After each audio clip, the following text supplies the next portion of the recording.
عزیز طلباء و طالبات، السلام علیکم۔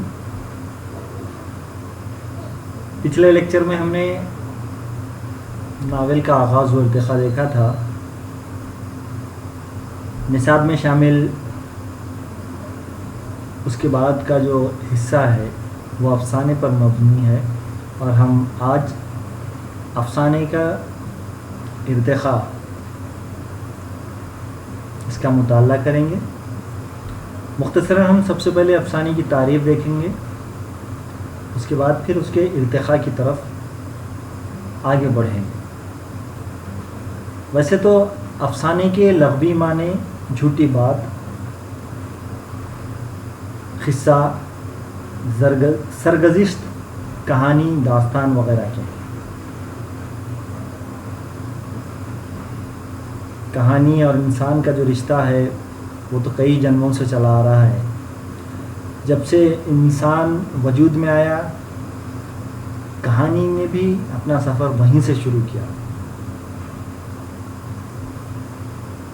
ہم یوں کہہ سکتے ہیں کہ قصہ گوئی دنیا کا قدیم ترین فن ہے، اور قصے کی ہم مختلف شکلیں وقت کے ساتھ ساتھ وجود میں آتی دیکھی گئی ہیں۔ مثال کے طور پر ہم کہہ سکتے ہیں تمثیل ہے، داستان ہے، ناول ہے، افسانہ۔ ہم مثنویوں کو اور منظوم داستانوں کو بھی اس فہرست میں شامل کر سکتے ہیں۔ مجموعی طور پر اگر ہم کہیں تو قصے کی اقسام کو افسانوی ادب کہہ سکتے ہیں، یعنی کہ جس میں کوئی کہانی بتائی جاتی ہے، جو کوئی قصہ پیش کیا جاتا ہے، کوئی واقعہ پیش کیا جاتا ہے، ان قسموں کو افسانوی ادب ہم کہہ سکتے ہیں۔ افسانوی ادب کو انگلش میں یا انگریزی میں فکشن کا لفظ استعمال کیا جاتا ہے۔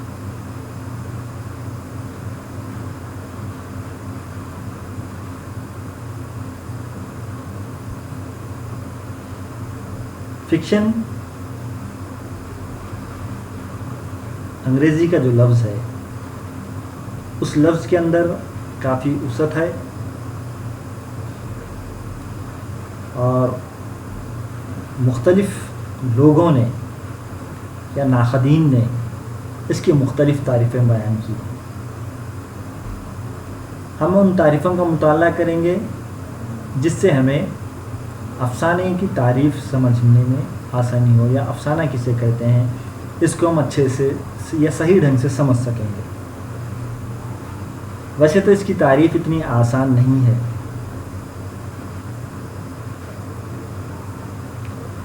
کیونکہ اس صنف نے اپنے آغاز سفر سے آج تک تغیر و تبدل کی وہ صورت اختیار کی ہے، کوئی ایک تعریف مختصر افسانے کا احاطہ نہیں کر سکتی۔ اس کی ایک تعریف ہم اس لیے بیان نہیں کر سکتے افسانے کی، اس کی وجہ یہی ہے کہ افسانہ ابتدا میں جس ڈھنگ کا تھا، جس حیت کا تھا، اس میں وقت کے ساتھ تبدیلیاں واقع ہوئیں، اور ہم دیکھتے ہیں کہ اس کی جو صورت پہلے تھی وہ اب نہیں رہی، اس میں کافی کچھ تبدیلیاں آ چکی ہیں۔ اس وجہ سے کسی ایک تعریف میں مختصر افسانے کا احاطہ کرنا ناممکن سا فعل دکھائی دیتا ہے۔ مختصر افسانے کی تعریف انسائکلوپیڈیا بریٹانیکا میں جو کی گئی ہے کچھ اس طرح سے ہے: مختصر افسانہ افسانوی ادب کی ایک قسم ہے، عموماً ناول اور ناول کے مقابلے میں یہ زیادہ جامع اور نہایت پر اثر ہوتا ہے۔ 19ویں صدی سے قبل سے عام طور پر ایک ممتاز ادبی صنف نہیں سمجھا جاتا تھا۔ دیکھیے کیا کہا جا رہا ہے انسائکلوپیڈیا بریٹانیکا میں، 19ویں صدی سے قبل سے عام طور پر ایک ممتاز ادبی صنف نہیں سمجھا جاتا تھا۔ ہر چند کے اس لحاظ سے اسے ایک منفرد جدید صنف سمجھا جا سکتا ہے، لیکن حقیقت یہ ہے کہ مختصر افسانوی ادب اسی قدر قدیم ہے کہ جس قدر زبان از خود۔ اس میں کیا بتایا جا رہا ہے کہ 19ویں صدی سے قبل اس کو کیا ممتاز ادبی صنف نہیں سمجھا جاتا تھا، لیکن اگر ہم اس کی تھوڑا سا تحقیق کریں تو ہمیں یہ بات پتہ چلتی ہے کہ یہ جو مختصر افسانوی ادب ہے اتنا زیادہ قدیم ہے جتنی زیادہ کہ زبان خود. یہ جو تعریف بیان کی گئی ہے وہ انسائکلوپیڈیا بریٹانیکا میں کی گئی ہے. اب دیکھیے ایک انگریزی نقاد ہے، ایک افسانہ نگار بھی ہے، ایڈگر ایلن پو. اس کے مطابق افسانے کی کیا تعریف ہو سکتی ہے؟ دیکھیں، افسانہ ایک ایسی بیانیہ صنف نثر ہے جو اتنی مختصر ہو کہ ایک ہی نشست میں پڑھی جا سکے، جسے قاری کو متاثر کرنے کے لیے لکھا گیا ہو اور جس سے وہ تمام غیر ضروری اجزاء نکال دیے گئے ہوں جو تاثر کو قائم رکھنے میں معاون نہ ہو. اس میں وحدت تاثر اور کلیت ہو. تو ایڈگر ایلن پو کے مطابق افسانہ ایک نثری صنف ہے، بیانیہ نثری صنف جس کو بیان کیا جاتا ہے، ایسی نثری صنف ہے اور جو اتنی مختصر ہو کہ ایک ہی نشست میں اسے پڑھا جا سکے، یعنی کہ ایک بار بیٹھ کر اسے پڑھا جا سکے، اتنا بھی مختصر ہونا چاہیے. پھر اس کے بعد کیا کہا گیا ہے؟ جسے قاری کو متاثر کرنے کے لیے لکھا گیا ہو،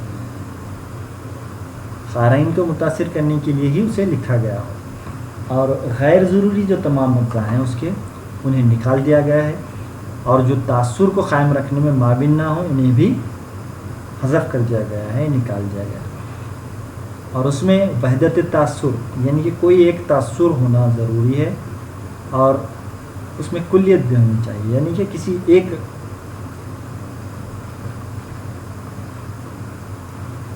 ایک بات پر وہ آ کے اس کا اختتام ہونا چاہیے. بیٹس نامی ایک نقاد ہے، اس نے بھی افسانے کی تعریف کی ہے. اس کے مطابق مختصر افسانہ بادل کی طرح ہے جو ہر لمحہ اپنی حیت بدلتا ہے، یا جس طرح بادلوں کی کوئی خاص شکل نہیں ہوتی اسی طرح افسانہ بھی ہر افسانہ نگار کے ہاتھوں مختلف شکل اور حیت رکھتا ہے یا رکھ سکتا ہے. تو بیٹس اس نے کیا تعریف بیان کی ہے؟ اس کے مطابق افسانہ یا اس کی حیت کیسی ہے؟ بادل کی طرح ہے اور وہ ہر لمحہ بدلتا ہے. جس طرح سے بادل آتے ہیں اور بادلوں کی کوئی خاص شکل نہیں ہوتی، ہم نے دیکھا ہے، اسی طرح افسانہ میں ہر افسانہ نگار اپنے ہاتھوں سے اس کی مختلف شکل بنا سکتا ہے. اس کی حیت ہر افسانہ نگار کے حساب سے افسانے کی حیت مختلف ہو سکتی ہے. ایسا ایک خیال بیٹس نے پیش کیا ہے.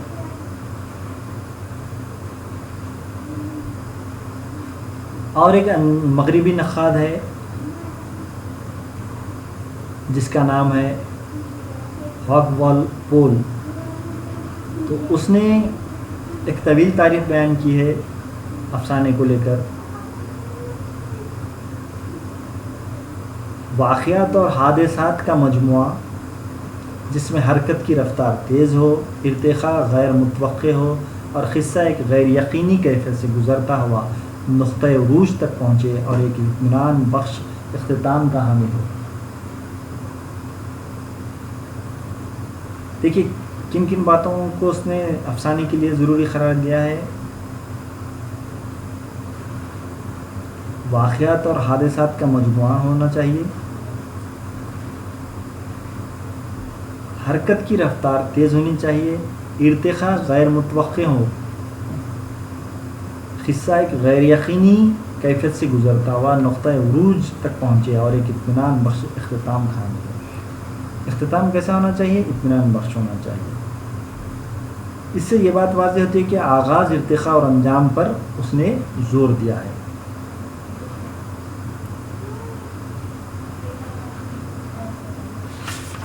اس کے بعد مغربی ان نقادوں کے بعد ہم اگر آگے بڑھتے ہیں تو ہمارے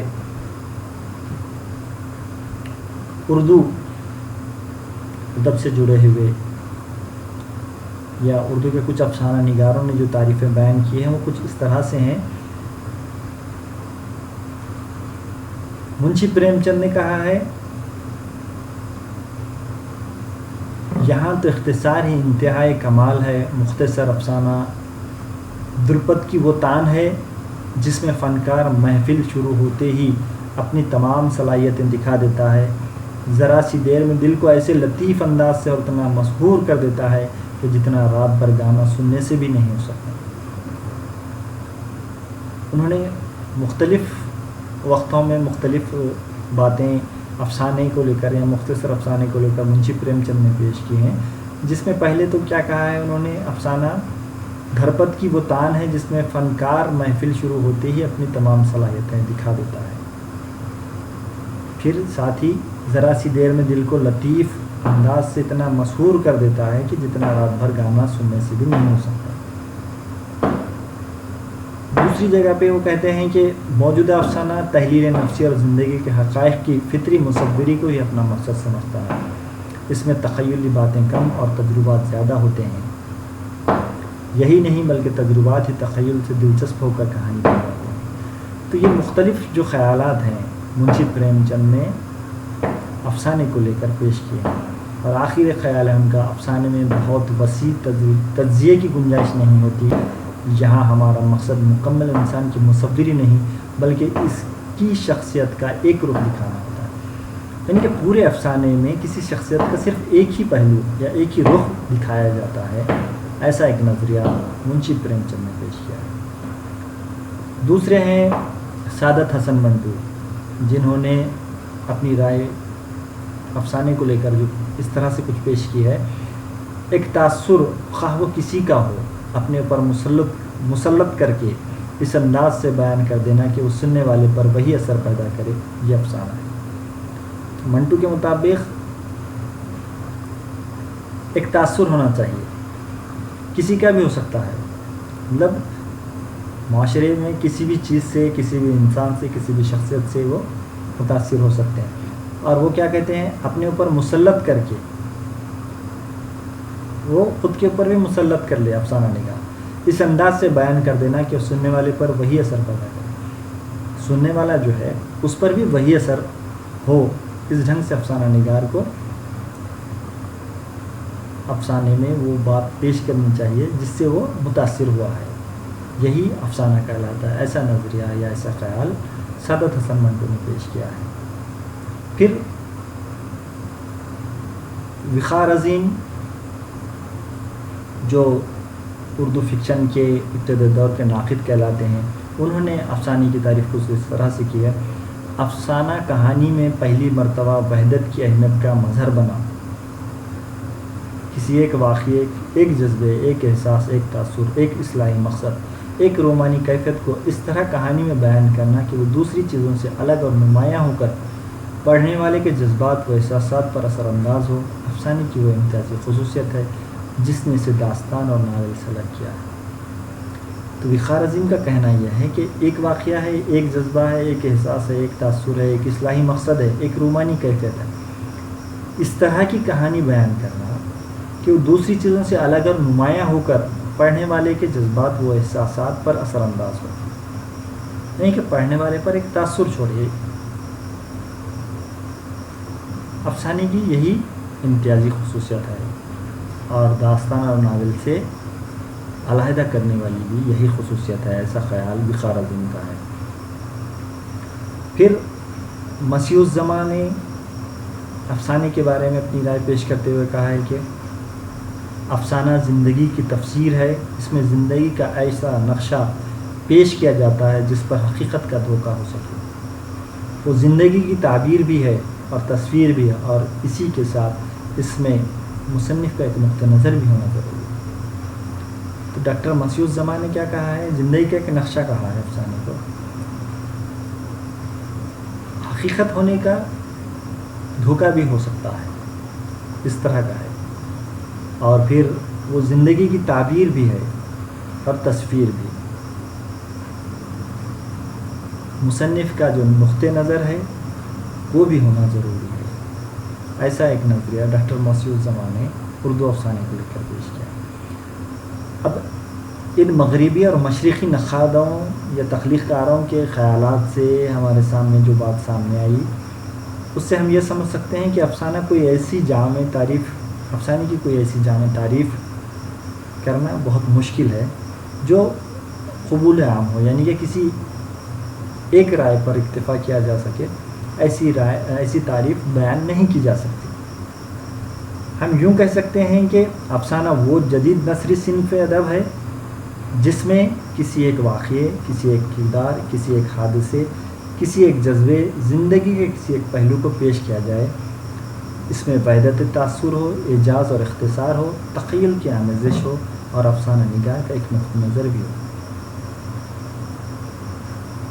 ہم یوں تعریف کر سکتے ہیں کس طرح سے افسانہ وہ جدید نثری صنف ہے جس میں کسی ایک واقعہ، کسی ایک کردار، کسی ایک حادثے، کسی ایک جذبے زندگی کے کسی ایک پہلو کو پیش کیا جا سکے اور اس میں وحدت تاثر بھی ہو، اعجاز و اختصار بھی ہو، تخیل کی آمیزش ہو اور افسانہ نگار کا ایک نقطہ نظر بھی ہو۔ یہ تمام چیزیں اگر ہیں تو اس کو ہم افسانہ کر سکتے ہیں۔